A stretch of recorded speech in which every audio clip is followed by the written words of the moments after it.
Chain, আমার chain কোথায় গেল?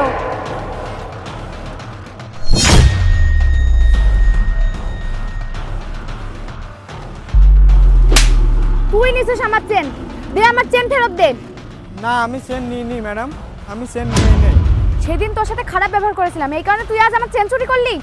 না ম্যাডাম, আমি সত্যি বলছি, আমি চেন নিই নাই। তুই আমার চেন দে, আজ তুই চেন না দিলে তোর কপালে কষ্ট আছে। এই কি হয়েছে এখানে, এত চেঁচামেচি কিসের? দেখুন না ভাই, এই ছেলে এর আগে আমার সাথে বাজে ব্যবহার করেছিল, এই কারণে একটু ওর উপর রাগ দেখিয়েছিলাম।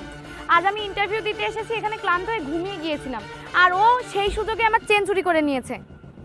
এই ভালোই ভালো চেনটা দিয়ে দে, না হলে কিন্তু পুলিশে দেবো। না ভাই, আপনি বিশ্বাস করেন, আমি ওনার চেন নিই নাই। এই তুই ছাড়া কে নেবে? আশেপাশে তো আর কেউ ছিল না, তাই না? না জেনে শুনে আপনি ওনাকে দোষারোপ করতে পারেন না। আপনি তো ঘুমাচ্ছিলেন, আপনি দেখেনি, তাহলে তাকে বিনা কারণে কেন দোষারোপ করছেন? আপনার চেন ওখানে পড়ে আছে, দেখে আসুন।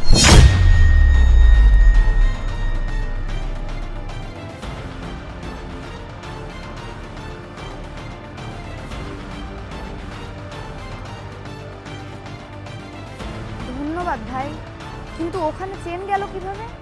বলছি, তার আগে বলুন তো, আপনার হাতে এখন ময়লা লাগেনি তো? মনে করে দেখুন তো।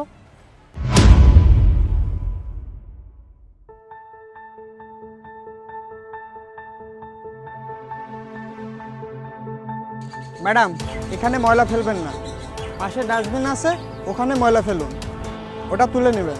কি? আমি ময়লা তুলে নেব? এই ফকিন্নির বাচ্চা, বেশি কথা না বলে এখান থেকে যা, আমি কোনো ময়লা তুলবো না। কেন আপু, আমরা মানুষ না? আমরা কি ময়লা তুলি না? এখানে ময়লা ফেলা নিষেধ, আপনাকে তুলতে হবে।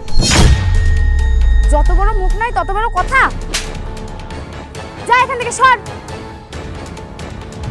তো মনে পড়লো, সেই ময়লাই তো এখন হাতে তুললেন। শুনুন, আজ ইচ্ছা করলেই এই ছেলেটা আপনার চেন চুরি করে নিতে পারত। সেদিনকার ব্যবহারটা আমি তো পুরোপুরি দেখেছিলাম, যার কারণে আজকে ওই ছেলেটাকে বলেছিলাম চেনটা চুরি করে নিতে। যদিও বা সেটা সিরিয়াসলি বলিনি, পরীক্ষামূলকভাবে বলেছিলাম আর কি। কিন্তু ছেলেটা প্রতি উত্তরে কী বলেছিল জানেন? ভাই, সে ভুল করতে পারে, আমি না। ভাই সরি, আমার ভুল হয়ে গেছে তোমার সাথে খারাপ ব্যবহারের জন্য, কিছু মনে করো না প্লিজ ভাই। না আপু, ঠিক আছে, সমস্যা নেই। অশেষ ধন্যবাদ, আপনি আপনার ভুল বুঝতে পেরেছেন, এটাই হবে। আর হ্যাঁ, আপনারা শুনুন, না জেনে শুনে কাউকে দোষারোপ করবেন না।